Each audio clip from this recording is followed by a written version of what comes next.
All right, good morning, everyone. Welcome back. We got Tyler Thrush here. So, what's up, man? How's it going? Not much, man. How you doing? Doing Good, good. good. Yeah, I'm Jeremy's running a little bit late, looks like, but we'll just get started. So, this is kind of right up your alley, I believe, right? This topic. We're going to talk about kind of lending and also even the private lending side, because I believe that's what you're working on, right?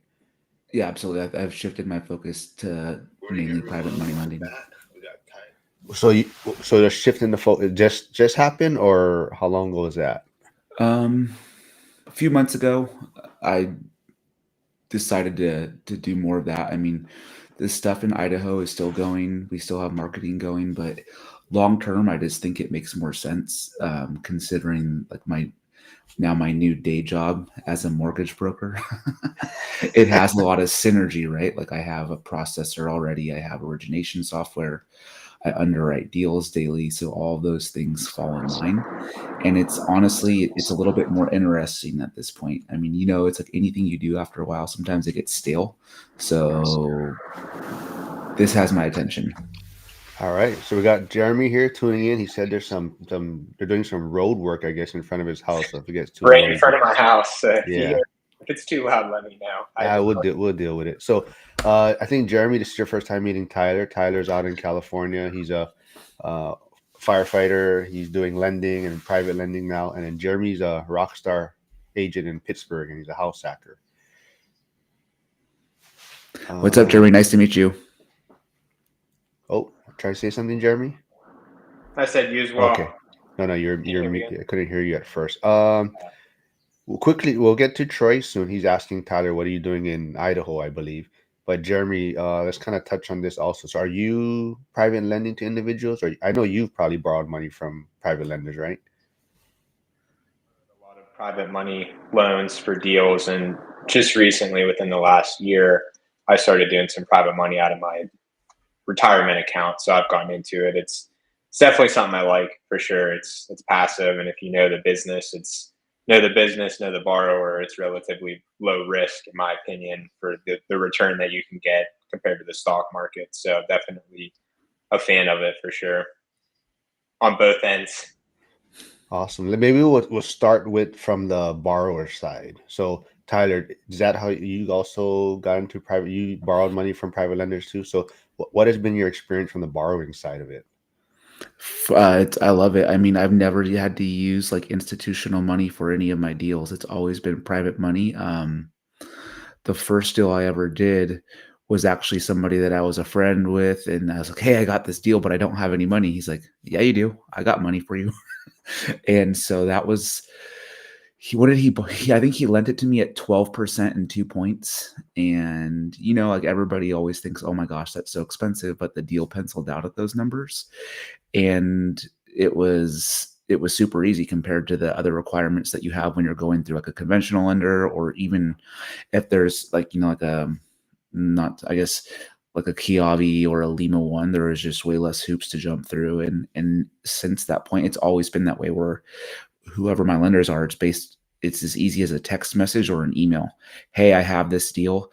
This is what I'm willing to pay you. Can you do it? Yes or no? And it hasn't been more complicated than that on the borrowing side, which is really nice. So it's extremely convenient.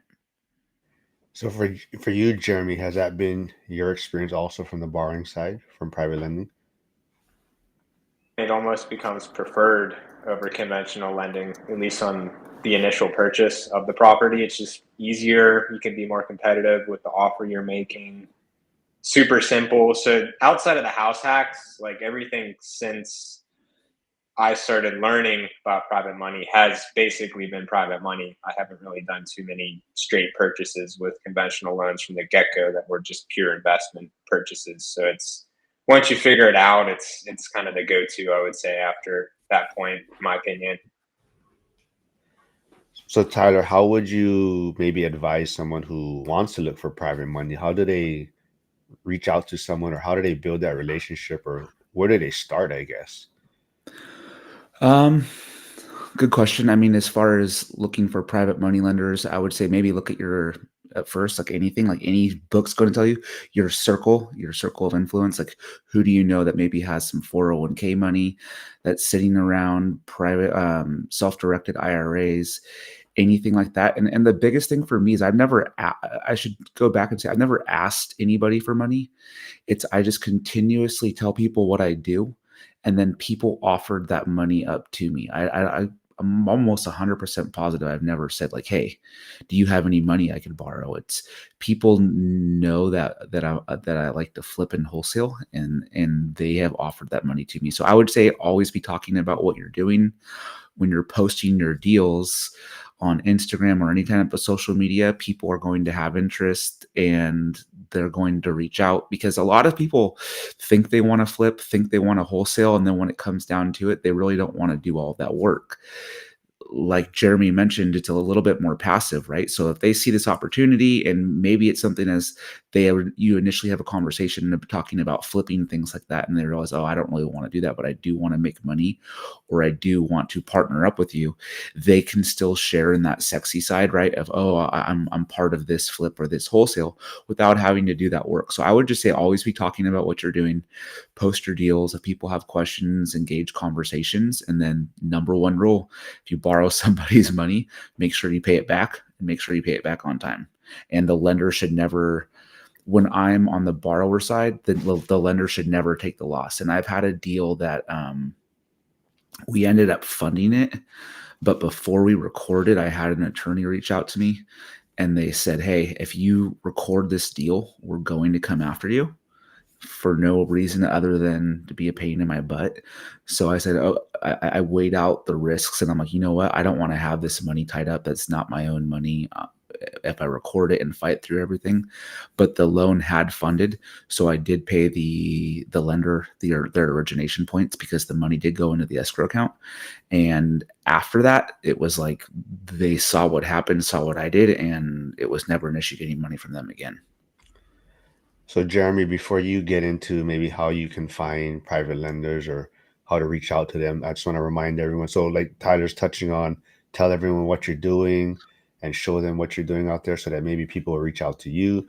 But go check out Tyler's Instagram page, Jeremy's Instagram page, also his Team Taggart Instagram page, and Tyler's the First Responder Financial Freedom, their YouTube channel. So like I said, go give them a subscribe, check them out. But now, Jeremy, maybe you can touch on, do you have any different maybe suggestions how someone can go find a private lender? Chip-based, at least going from hard money to private money. And like Tyler said, it's almost to the point where people are asking you if you have any more deals they can lend on, essentially. So once you get 1, 2, 3 guys or gals that do private money, they're always looking for their next deal on the lending side of things. And I'm even seeing it with myself. I have maybe that I'm kind of lending to or considering lending to, and I'm sending them deals that I would lend on to basically help them buy a property and find a potential lending option as well. So it's seeing it from both sides. For me, it gives both perspectives, and it's really just networking, building relationships with people, which obviously being the agent side for me, it's a little easier from that standpoint. But that's the biggest thing, is just if people know that they can trust you with their money and they know it's a good deal, it's the harder part is finding the deal, not the money from the private lenders. You're going to get pretty good terms. The more experience you are and the more of a track record you have as well. Maybe, so now Tyler, maybe you can also touch on, like, maybe what is the biggest mistake borrowers may make with trying to deal with a private lender? Is there any type of experience with that? The biggest mistake, I don't have one off the top of my head. So if Jeremy does, he can hop in. I'm trying to think, but I mean, I don't know if it's directly like with the private lender. I think again, it goes back to people focus so much on the interest rate that they don't want to do any deals, or the origination fees that they don't want to do any deals. It's like, to me, it's a line item. It's like, if carpet's $5,000 or if carpet's $7,000, does the deal work with either one of those numbers? And if it does, then do the deal. So I would say enter your interest, enter your origination points or any fees that their lender is going to charge you. And if the deal works, the deal works. As you gain experience and you have a portfolio and you want to maybe, I mean, you want to shop around and get lower rates, that's obviously a possibility. For me, it's always been like convenience, speed, and then knowing that that money's there. So I don't really ever haggle with people, and I think that's the biggest thing. If you're going to be a pain in the butt to the lender, they're just going to go find somebody else who's a lot easier to lend to. So I guess that's the biggest one is if they're lending your money, make it as easy as possible on them to lend you that money. Any thoughts on that, Jeremy? Sorry, I'm trying to share this reel with everyone so that they can check us out right now. Sides too, because even as a borrower, I'm willing to pay an extra point, an extra percent or two if I know it's going to be super easy, no appraisal, no bugging me all the time, asking for updates 24/7, sending people out to look at the property. If I know it's going to be, I get the money, I'll update you as stuff happens and then pay you back at the end.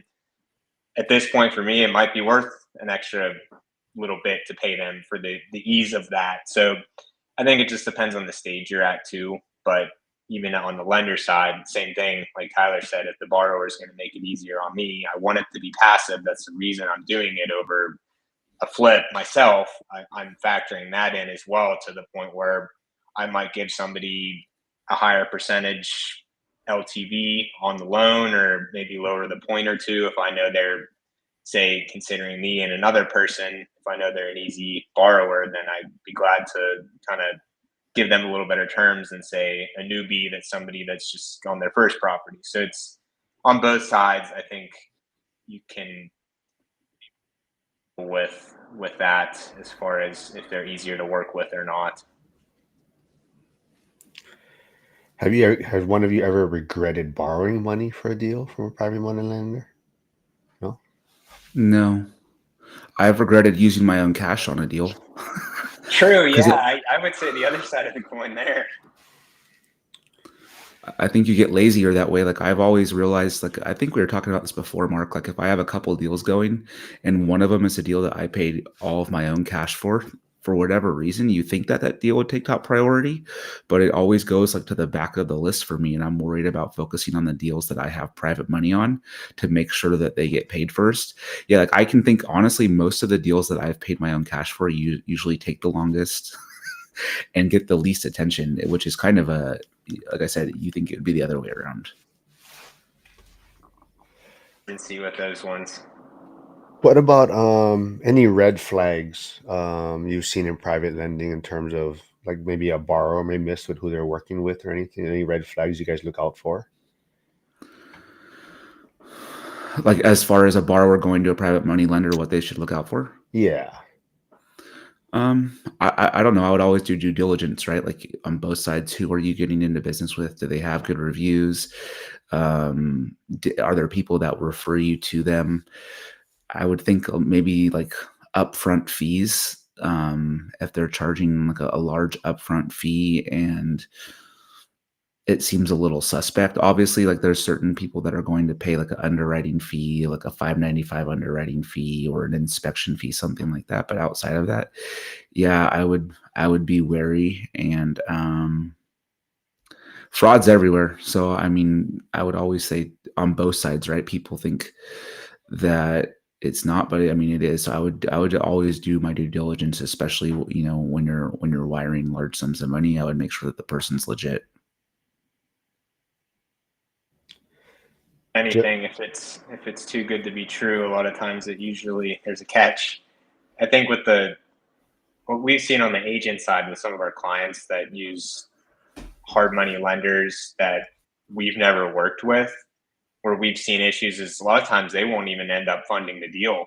They'll get to a few days before closing date, say they're good, and then they bail at the last minute, and the client can lose the deal over that. Or they'll throw in, they know they had the client on the hook essentially. A few days before closing, they'll add in extra fees, knowing that the client's basically in a position where they're screwed if they don't move forward, and they'll just tack these fees on. So they gave like a good intro rate, low fees up front, saying they would commit to this, or they give the client less money right before closing. So we've seen kind of some bait and switch type of stuff with some of these more national hard money lenders, some that we've never worked with before. Whereas we prefer on the agent side, our clients use some of the local ones that we know can be trusted and we've worked with tons of times because they're true to their word and we don't have any of that funny business happening right before closing. So it's interesting to see the agent side of it as well, how those things can happen just because of the nature of the hard money lending. It's a little less regulated from that standpoint. They can do stuff like that right before closing. Now, from the lending side, how do you vet borrowers, Tyler? Like, how do you vet who you're working with? Track record, ask them for a list of deals that have recently been completed. And then, like I'll go look and make sure that that person was on title or their entity was on title, make sure that their entity's in good standing. Things like that, just normal checks to make sure. And like a lot of it too is like referral. Like last week, even though we didn't end up doing a deal, my escrow officer referred the agent because the agent saw it and the borrower was recommended by the agent, but the deal didn't work out. So a lot of stuff for me is relationship based. I've always been that way. I prefer it because that's going to be the best indicator if this person's going to repay you the money. Is if like Jeremy and I are friends, he's an agent, I'm a lender, I know he's doing deals in his area. If he recommends the borrower, more often than not it's going to be a good deal. But yeah, for me, vetting is asking the borrower to tell me about their experience, verifying the experience that they say they have. And you can kind of tell when you talk to people if they've done deals or not, right? Like if they send you a quote for like on a scope of work, if interior paint is like 50 cents a square foot or something like that, it's like, well, wait a minute, this is not realistic. Just stuff like that. I mean, I am so used to doing stuff on the conventional side where you have so many guidelines and all these crazy things. This is nice because it's more of like, does this deal make sense? Does this borrower look like they have the ability to repay in the experience? What about you, Jeremy? Any red flags you looking at when vetting borrowers? The full vetting process, because for me it's very very close clients or friends, investors that I know very well here in the Pittsburgh market. So I haven't really expanded it enough to the point where I'm taking on people I'm not fully close with.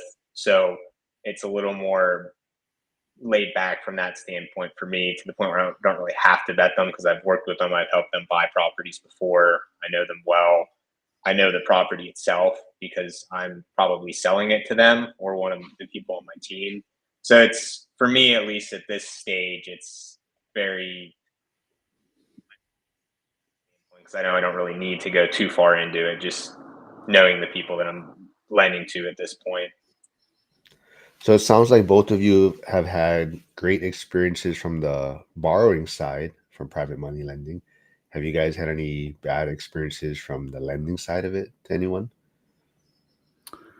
No, but I mean, this is still, fairly new for me as far as that goes. Like like Jeremy mentioned, most of my borrowing up until recently has been focused on my sphere too. Like I'm going to lend to my friends who flip, and none of that has worked out poorly.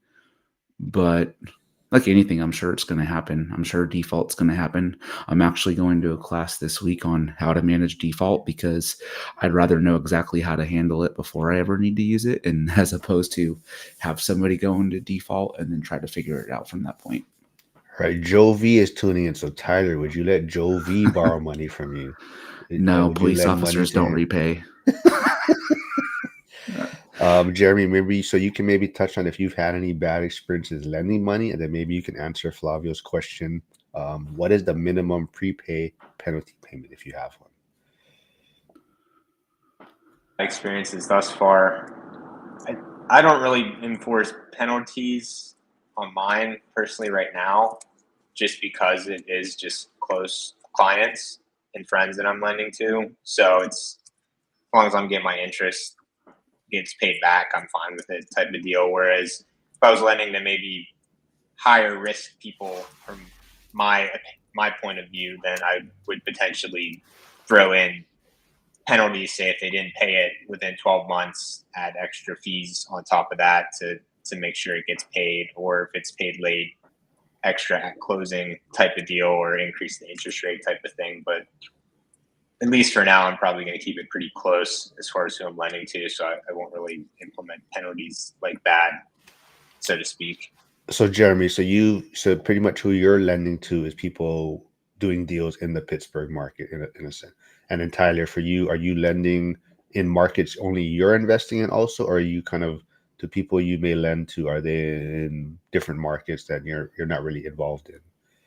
So with my own personal money, I've lent money outside of my market in various markets like Jersey and stuff like that. But with this, what I'm doing now, it's only in Southern California. Okay, so Flavio, hey, morning, Casey. Casey's here. Flavio says, my hard money lender requires me 1 year of pre-penalty. Okay. If it's at least 4 months, like minimum loan term, otherwise I feel like it's just kind of the paperwork together and all that and do the loan. Generally want at least 4 months of interest. Makes sense. So Curtis is tuning in, PE turned RE. He says, y'all heard of Beth Johnson, author of Lend to Live? Have you heard of her? Yeah. Is that the Bigger Pockets lady? Yeah. It's Lend to Live was the book they published on private lending. Nice. Yeah. Let's see. We just had a guest yesterday. I haven't read it yet on our podcast. What did he call it? The book was called Debt Millionaire. So I'm going to read that too. But yeah, he mentioned that was a good book for people looking to get into private money lending or curious about it. He said that was a good book. So I just ordered that yesterday. So Troy's going to tune in a little bit later. I know he had to bounce, but I know I was asking earlier about what Tyler is doing in Idaho, I believe. So maybe can you touch on that a little bit? So Idaho for me is just like the fix and flips, wholesaling, and then rentals. I have thought about lending there. I mean, it's because it makes sense in the fact that like I have the experience there. I understand the values there. I'm pretty comfortable there. But for now, it's just like my own investing. There's no, I'm not lending any money in Idaho. So Jeremy, would you have lent to yourself 7 years ago? If you're lending now, if you 7 years ago came to you, would you have lent money to yourself as an investor? That would have been, yeah, I think at that point I would consider myself legit. Maybe not right at first. I generally would like to see somebody do a couple of deals at least themselves to begin with. I would say to kind of pre-screen them, feel comfortable with it. But yeah, 7 years ago, I think I had like 3 deals under my belt, so probably. Tyler, same question for you. 7 years ago, 7 years ago, you came to yourself today, would you have lent to that person? Yeah, I think so. I think a lot of it, it's funny when you were asking that, I was like, well, I had, when I had my first private money loan, I had no experience. I think you're underwriting the person too. So to that point, I think so. I had a good W-2, paying job, ability to repay. So I think that's a big thing too. If things go south, where's that money coming from? And I think that was a big plus. I was still working as a firefighter at that time. So I think so. Yeah. So now Harrison has a great question. He says, how long do you see hard money loans going at the moment? Are they requiring quicker turnarounds because of the market? So Tyler, maybe you can start on that. I think most, operators, as long as they're buying at a big enough discount and they have a good enough strategy, then I don't think it's going to affect anything. I think most terms are anywhere 6 to 12 months. I like 12 months just because it doesn't as a borrower and a lender, because it doesn't put pressure on either person, or I'm sorry, as the flipper to turn and burn that house, right? And I think what is happening is they're looking at what is the ARV, are we going to have them put more money down because we think that we might be going into a buyer's market and the ARV is going to decline? Then I would say you're going to require more money down. And for me, I would be focusing more on a lot of entry level stuff, nothing that's above the entry level price point. So like in Southern California, let's say that the starter home is $750. Those are the homes that I'm going to be looking at. And I know that's crazy, but that's true. I think in my county, I want to say like starter homes are close to $1 million right now, which is so asinine, but it is what it is. So for me, like lending, I don't want to be anywhere above the starter homes, right? That's the way I've flipped too. I've never wanted to go above the entry level home for flips because that's the most insulated portion of the market. And it actually made me feel good the other day listening to Pace Morby. He has actually refocused everything into those the entry level home. So to answer your question, I think not quicker turnarounds. I want deeper, like our max ARV is going to be 70%. Max loan to value compared to ARV is going to be 70%. And then we're just going to stick to that. Yeah. And like I said, we're not going to go for any, I would rather do those deals all day long than anything above that. Jeremy, you have any thoughts on that? Oh, shoot. Especially with the market kind of softening up a bit on the loans, maybe I'll want a little more cash out of pocket from the borrower right off the bat. Maybe I'll do draws rather than give them all the money, collect interest monthly rather than collect it at the end. So just things to make the loans more bulletproof, you could say. And 100% agree on the fact that sticking with the median price point or lower, mainly because those properties can still make sense as rentals. You can refinance them if they don't sell. But if you're going in a 50% or higher than the median price point in the local market, that's not going to make sense as a rental. So it's another additional layer of risk that if the borrower can't sell it where they want, they have to sell it. So they may not get the money they want to get from it, to the point where you could be kind of additional risk with that. So same thing there on the borrower side too. I agree with that. Just right now in particular, just insulate yourself from the market, potential market softening, especially because we've kind of seen that a little bit all throughout the country recently. Big Val from North Carolina is tuning in. He's asking, what's a good way to structure from the borrowing side for somebody new to private money? Tyler, maybe you first. I mean, have a conversation with your lender. I would never name a price or an interest rate until, I mean, you have no clue what they're looking for. Maybe they have money in a CD at 2% and they want 7 or 8%. But I think it's just a conversation. For me, I have, as time has gone on, I just let people know what I'm willing to pay. So when I send it out, it's like, hey, I have this deal. I'll pay you 10% in 1 point and I'll do a 12-month term. And then that's all I say.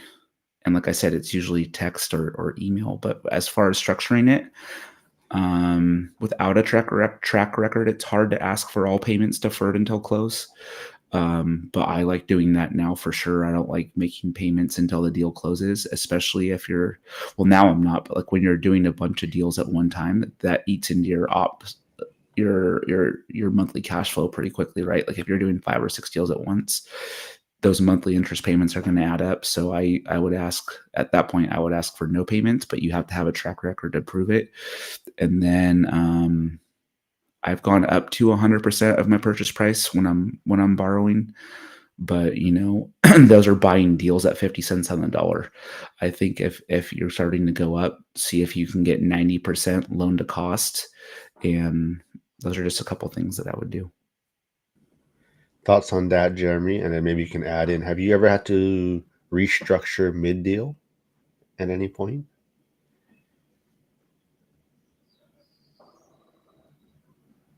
You're mute. I don't know. I can't hear you. Structure on any of mine now. Okay. So any advice for Val, how to structure, for someone new looking to borrow? Where you're at, like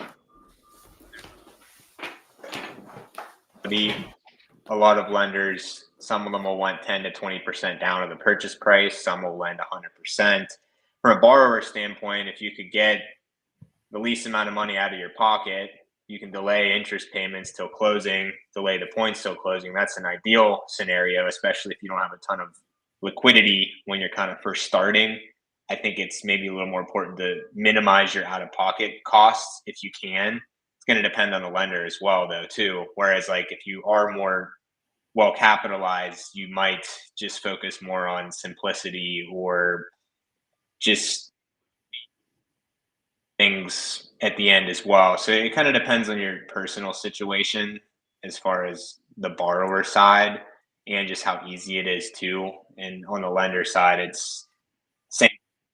It's you have the down payment of the purchase. You have when the interest payments are going to happen, if you're going to collect any interest up front or not. When the points are going to be collected, generally there's 1 to 2 points collected either at closing or you pay those off when you pay the loan off as well. So just, I think knowing as a borrower when you're newer how all of those factors can be weighed in and figuring out what works for your position and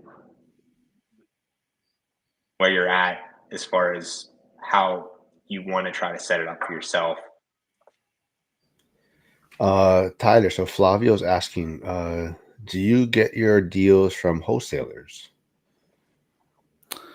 No, not usually. I've always done my own marketing. And so as far as how do you guys think, would you guys say lending is passive income or maybe passive risk? What's your guys' thoughts on from the lending side of it for you folks? I think it's more passive than other things in real estate, like flipping, wholesaling. I think even maybe more so than owning rentals too. Which is why I want to do more of it going forward, especially if it's close people you're lending to.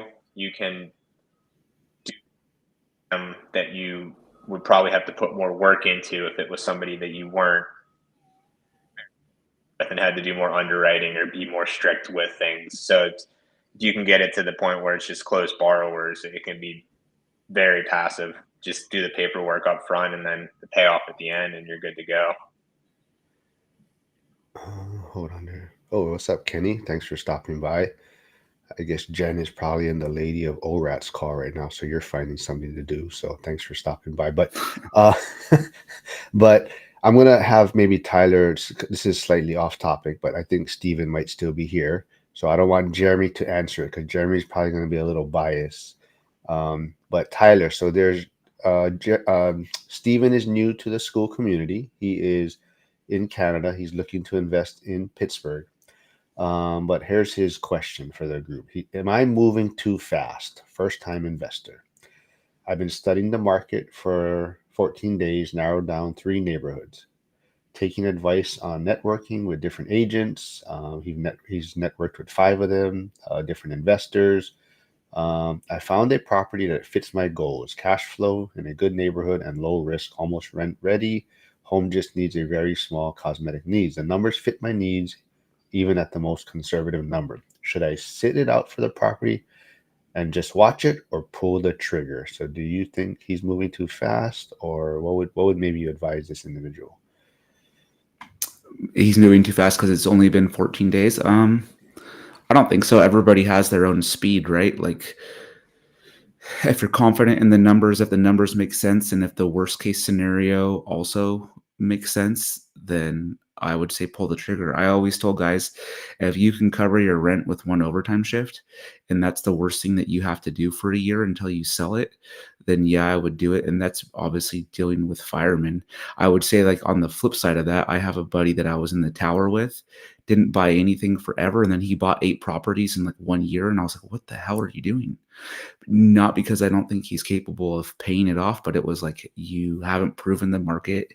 He leveraged pretty highly and he didn't allow anything to stabilize. But I think buying one, going through the process, understanding the process, see how things pencil out, see if your rent numbers and your CapEx numbers all are close to what you originally were forecasting for, and then adjust, then yeah, do it. I just always would say that make sure that your initial numbers, that you're confident on them. And I guess we can put this on the lending side too. If underwriters tell you it's not a good deal, or if an appraiser tells you the house is worth less than what you think it is worth, there you go. You have free expertise. Well, not free. The appraisal costs money, obviously, but like you're having experts in that area tell you that it's not a good deal, then it's probably not a good deal. People get frustrated when underwriters shut stuff down, or if an appraiser comes in at a low value. And granted, they're going to be wrong sometimes, but at the same time, they're independent. They don't care if you close the deal or not. They already got their fee, and they're telling you that this property is not worth what it is. So I don't think it's too quick. I don't know your financial situation, but I have told, like I said, most of my conversations are with firemen. If you can carry that monthly nut for like 6 months to a year and you're good to go, then why not do it? It's never going to be perfect. Yeah, totally agree. So Stephen, if you're still here, I would say probably it is fairly quick.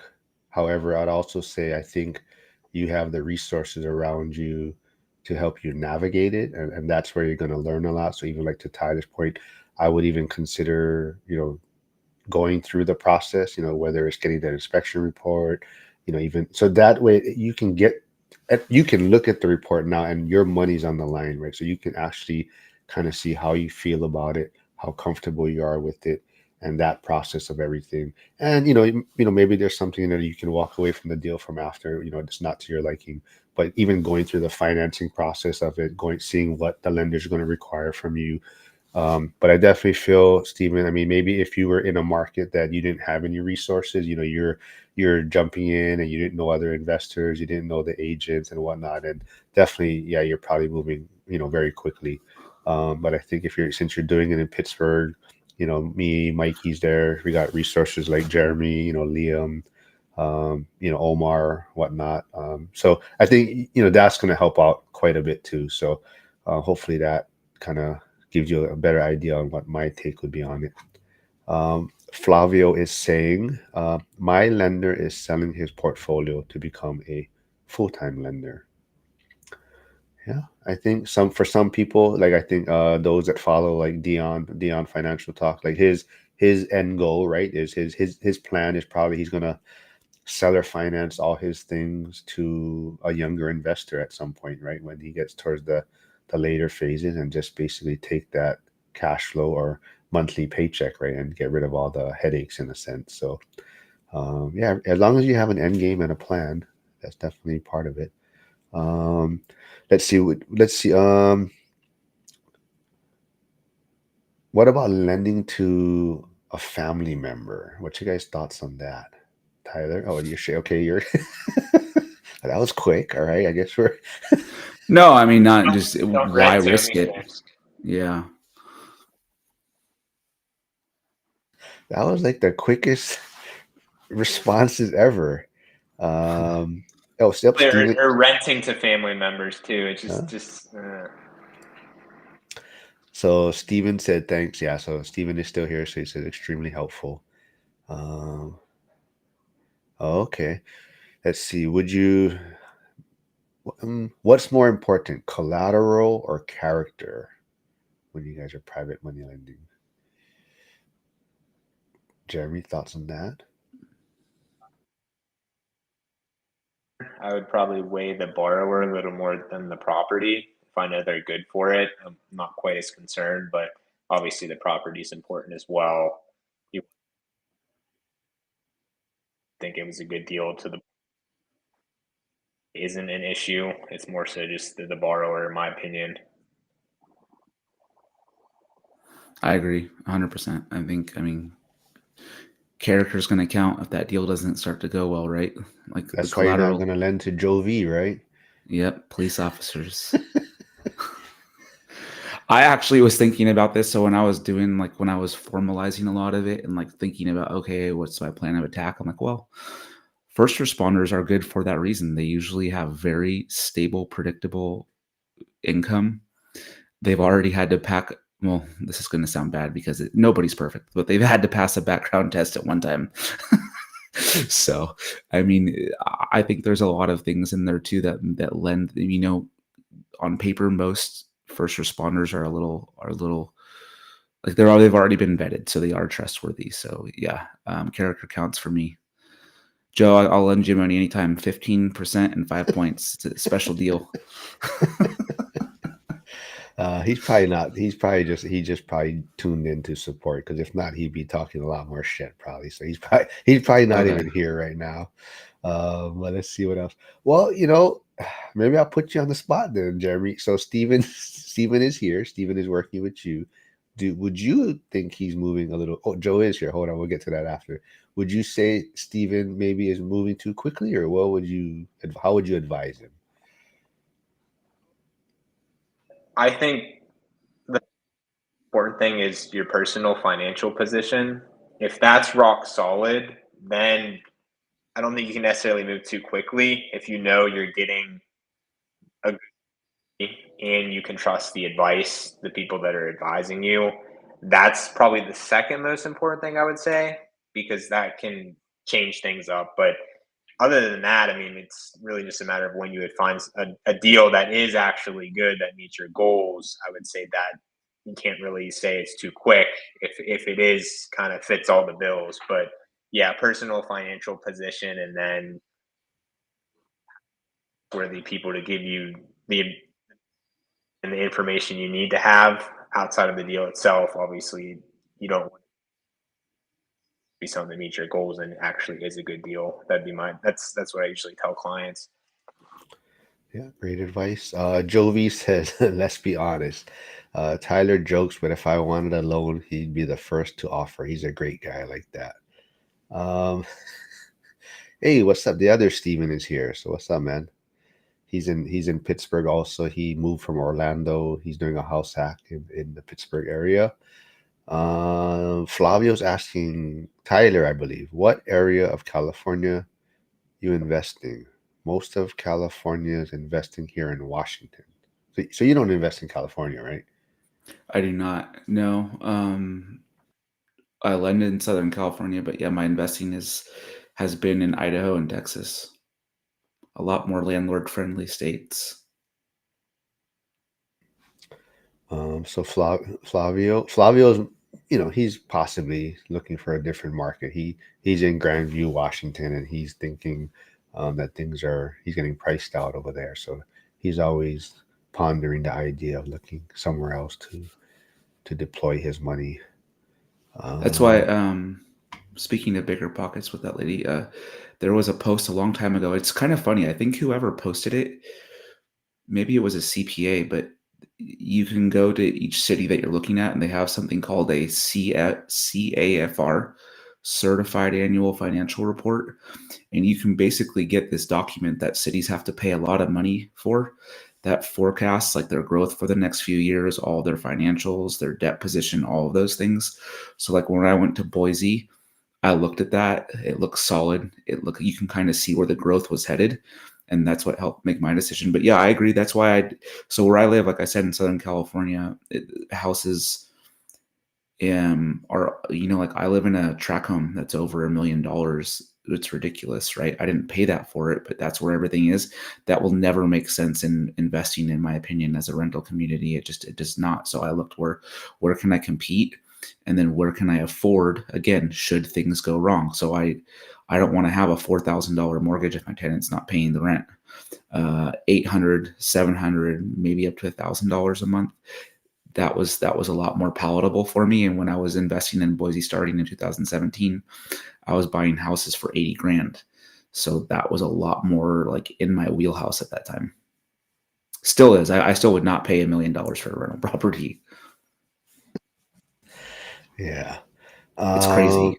So before we move on to other things, whatever else you guys want to talk about, but you're far from all this craziness that's going on right in California right now. Me, I live, so I'm an hour from LA. I mean, that's right where I used to work, though. I worked for LA County Fire Department, so I'm sure my old district was popping off. Yeah, and you sent me that reel one day, and that guy was, what was he in? a trash bin, or what was he like? They're in like those. They always do that. They're like clothing donation boxes and stuff like that. And he was hiding from the cops in there. I swear, that's the one thing I miss. You cannot make the stuff up that you see on a daily basis in those areas. And I didn't know it was my district until the video pulled back, and I'm like, hey, that's 164s. And then the funny part was, a guy I'm working with to buy a house was the guy that was using the Halligan to get him out. But yeah, it's that whole area, I'm sure, is a little wild right now. And like I said, right, that little thing was probably like $800,000 to buy if that was a home. Oh, yeah. Oh, yeah, that's what you said. You're like, what is that, 800 grand? And for sure, that I guarantee, even in my district's area, we were always looking. My squad partner does a lot of investing too. So like when we were driving after calls, we would like look stuff up to see. We're like, dang, even here houses are super expensive. Yeah, it's crazy. So this is off topic again, but like in Hawaii, somebody post. I don't know if it's true. It was posted in one of those neighborhood apps and all that. But so some roadways we have here, sometimes the traffic, people are speeding in a sense. So they started putting in like these speed bumps in the middle, right? So people have to slow down. Supposedly, someone said it's $300,000 to put in one speed bump, or that's what the city says. And yeah, it's freaking ridiculous if that's true, but it isn't. Like, and someone started doing research, like what other states, like how much it costs, and like some places it was like 25,000, and so like how can Hawaii justify this costing $300,000 a speed bump and all this crap? So That's yeah, it's crazy. Steven is asking, would it be smart to get a private money loan on a buy and hold rental for a smaller loan? Wait. Again, if it pencils out, yeah, why not? So I have never done long term, but we had somebody on yesterday. He's a retired battalion chief out of San Antonio, and he has started to do that. He started lending money out that way too, because for him, it's just what makes sense. So yeah, I mean, let's say private money is, you can get on a long term. It's not going to be the same on a short term. Let's say you can get private money at 8% interest only, for like a 30-year amortized loan on a 5-year balloon payment, or you can go to a conventional lender and get 7%. Is the lack of hassle worth that 1%? My answer would be yes. I would Poop say on a on biscuit. that, Yeah.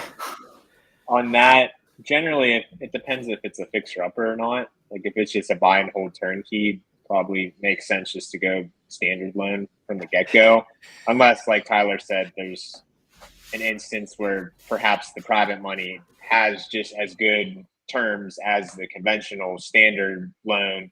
A lot of times they won't, though. So generally, there has to be some sort of equity position to justify the hard money or private money up front, and then refinance into the standard loan later. So turnkey stuff, generally not as much private money from the initial purchase. So you know how saying Jovi's always making trouble, but Flavio is the new troublemaker, but he is asking because so Jeremy might take offense to this, Flavio, but he's asking, have you guys invested in bad areas? He knows I do because he likes to say Pittsburgh is a bad market. He thinks you need a bulletproof vest to walk around Pittsburgh for some reason. I'm Tyler, still how alive and I've made a lot of money on rentals here, so works for me. Tyler, what about so Boise? What is there some areas that you would say are bad?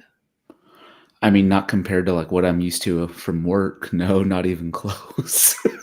But no, I mean, there's bad areas everywhere. There's areas like I've bought properties that, like, looking back, I probably wouldn't buy again just because they're in an area that's like a little rougher, but that there's nothing terrible. I think a lot of it is like bad area. Maybe no, I can't even give an answer to that, like, as a, because I really, I bought bad deals, or I bought deals that weren't as good as they originally were on paper. But yeah, I mean, I think that happens because we all have rose-colored glasses when you're buying the deal, right? Oh, this is going to work. This is going to rent for more. This is going to be better. But no. All right. Well, Steven says then he has to get back to work. All right, man. So talk to you later. Hopefully Jeremy can help you out and get you more information on that property you are kind of looking and had some questions on. So I don't know if he sent it to you, Jeremy, or the one that fell out. So cool. I'm sure Jeremy will help you. But yeah, I mean, I think this was a good one. I think a lot of people are, looking at different ways to get capital, borrow money. Lending is getting tight out there, so people are looking for different ways to be creative.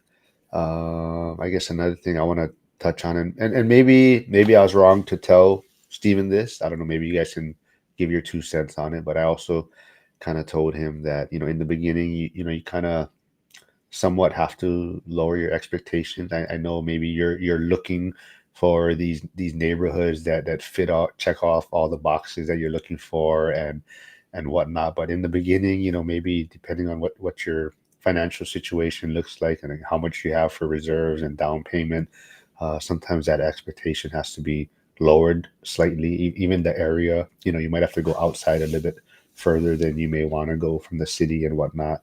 But I think in the beginning, but like Tyler said, I think Jeremy probably said too, like sometimes we bought these deals that we probably wouldn't buy it today, but we did it at the time, and that was just a lever to pull to get to the next deal at some point, right? But you have to get started, you have to get chips on the table, and that way you have more leverage to kind of place or move around differently later. But so yeah, I don't know if you guys have any 2 cents, or maybe, like I said, maybe that was a bad advice to give him or whatnot, but you guys can also chime in on that. Yeah, there were definitely deals like when I was starting that better fit me at that point in time, mainly because they were more cash flow focused to build the portfolio. But like now I'm focusing on more A class, higher end, newer buildings, stuff that I probably couldn't have even purchased at that point in time. So it's as you advance as an investor, those are stepping stones to build the portfolio and get you to the desired end goal. They're good properties at the beginning because it's what you can afford. So yeah, it depends on where you're at, your personal financial position. Any thoughts on that, Tyler? Bad advice? Probably same No, aligns with what you think. I would agree with what Jeremy just said. Yeah, I don't have anything like really different or profound to add.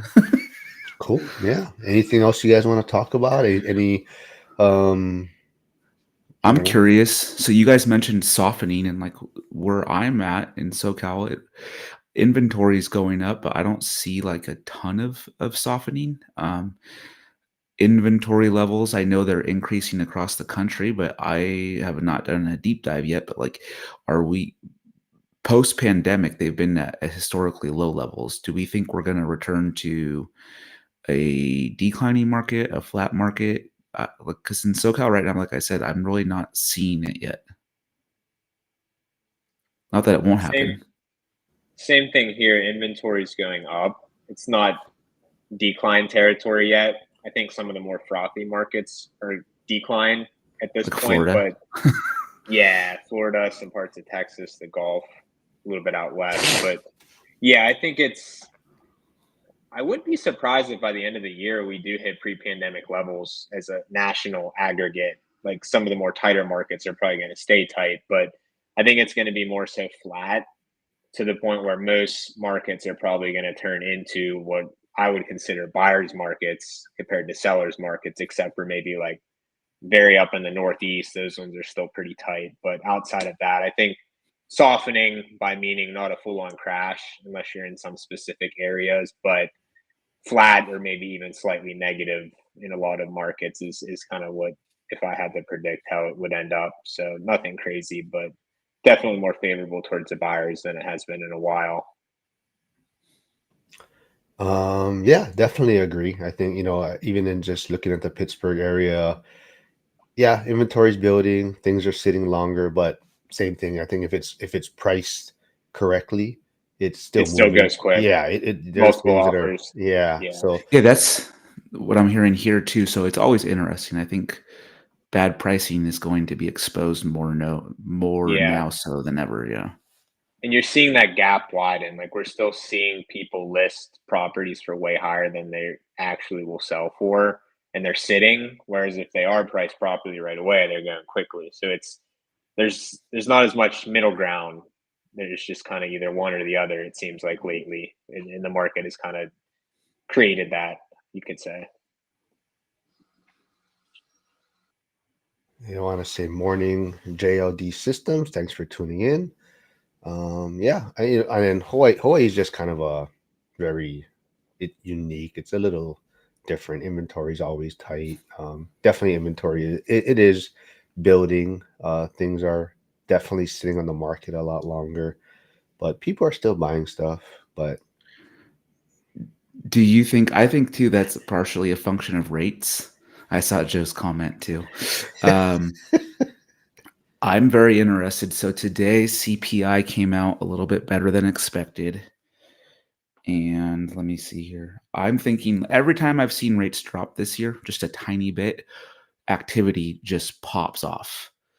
So I don't know, like, to what Jeremy was saying, I'm very interested to see, let's say rates drop by 0.5% or a percent, a few million borrowers enter back into the market, right? I'm very curious to see if this is a functionality of rates, if it's or what the cause is. For me, I'm thinking a lot of this is rate dependent at this point because people have been on the sidelines for so long. So I'm curious to see. I want to see what CPI, the effect it has today. Where was it? But I don't know if you can see this. Everything is green, which for mortgage-backed securities is good. Green is good, red is bad, and we're all green for the first time in a while. So I'm curious to see, like in a week or so, what the reports will be. good information. Maybe we gotta do a wrap up next week. We gotta get back on. Harrison does have a question, or so based on me saying kind of, in the beginning, you gotta, you may do deals that you may not have may do now, may have bought deals that for more cash flow, and then you start focusing. Um, I don't know if I would say did any worse deals. I would say I probably overpaid for most of my deals. So the time that I bought, the market was fast, the interest rates were low. So I probably overpaid for everything. Luckily the rates were a lot lower at the time. So it kind of evened things out. But as far as maybe if you're looking at trying to extract equity right now, there's not as much as you would probably hope because of where I paid for it.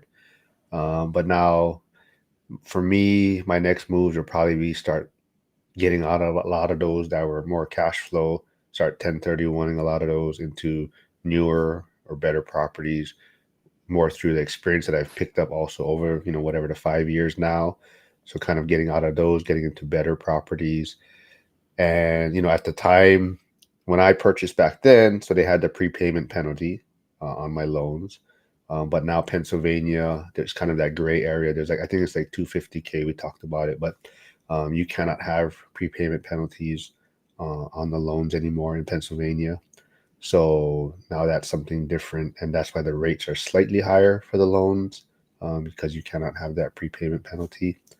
So those are some things I'm working on, but just that's kind of how I'm forecasting things. So once the prepayments are all done for the loans that I do have currently, that's probably when I'll start looking to 1031 out of ones that I see some maintenance issues coming up down the road and getting into maybe some better properties and whatnot.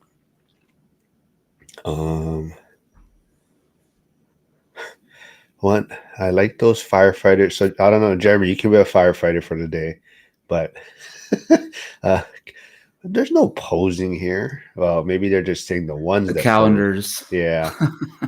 Hey, Joel's He here. he wants you guys to pose, is what I'm thinking that means. We'll be meeting. I'm retired. I'm not a fireman anymore. I'm a retired. I'm out on fireman, workers' comp So right just now. Mark's posing. No, Mark's the only one that's posing. I'm waiting for shoulder surgery coming up, so that's why I've been doing so many lives. I'm like, I'm gonna take advantage of all this time off.